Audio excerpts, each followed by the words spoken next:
Hello guys, it's so sad, kinain ng snail ata to. So grabe, ang bilis nitong lumaki, as in. Kaya favorite ko to kahit na medyo ordinary lang yung kulay niya, medyo mint na may pagka white at saka green, pero ang lapad ng dahon kasi. At first, ganito lang siya. Tapos, nung naripat ko na, kasi napansin ko na malaki yung dahon niya. So, ito, nagtuloy-tuloy na hanggang ito. Tapos, ang bilis ng dahon.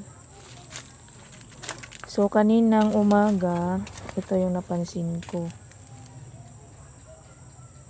Kinain ng snail. Kaya, ganon. Tsaka ito rin. Ito yung casualties. Buti na lang yung iba. Okay lang. Ito ang ganda ng form ng dahon niya. Kahit black lang siya, pero ang ganda talaga ng pagka-black niya. Makintab. Maganda to sa personal talaga. Tapos ito, niripat ko. Yan. Laki na yung dahon niya.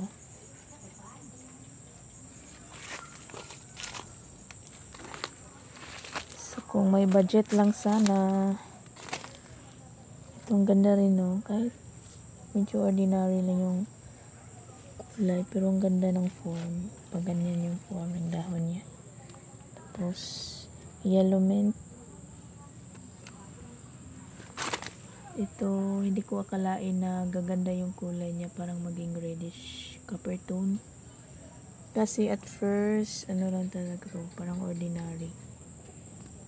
Galing to ng Thailand, freebie lang ito, pero ang ganda din ng form ng dahon niya, wavy. Ayan, ito yung proof na maganda yung kanyang lahi. So, surprise plant talaga yung unfold.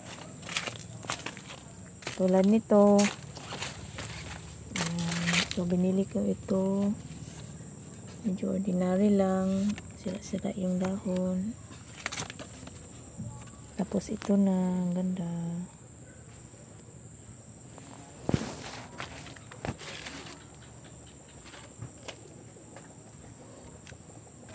Ito, parang ordinary lang siya. Pink marble.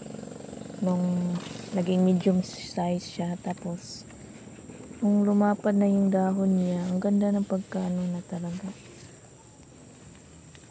Ang ganda ng form ng dahon niya. Oh. Tapos, malapad at compact. So, pag ano na to, sobrang laki na talaga.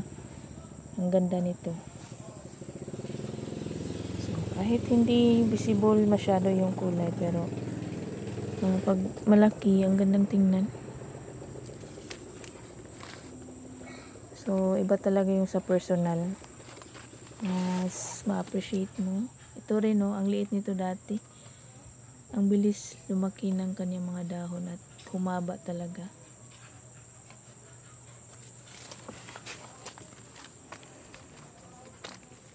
No, may mga black din ako dito. Na good for mother plant.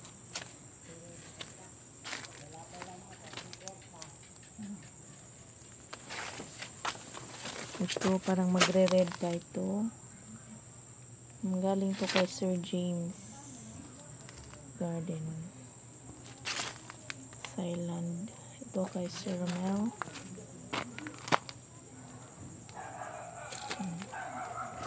Kailangan nang iripat yung iba para mas lalong mabilis lumaki, tapos makakagalaw talaga yung mga ugat nila.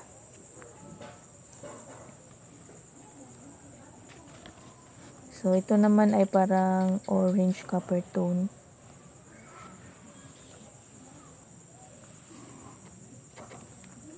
May pagka-pink. So, ang bilis din niyang magdahon. So, that's all for now. Mag-update lang ako kasi minukbang ng snail. Kasi dati snail yung kumain din dito. Minsan kasi sa sobrang busy, hindi ko na mapapansin. Lalo na pag masikip na talaga yung space.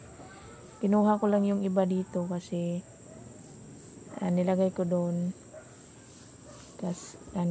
Kasi dito yung part na kinainan ng snail.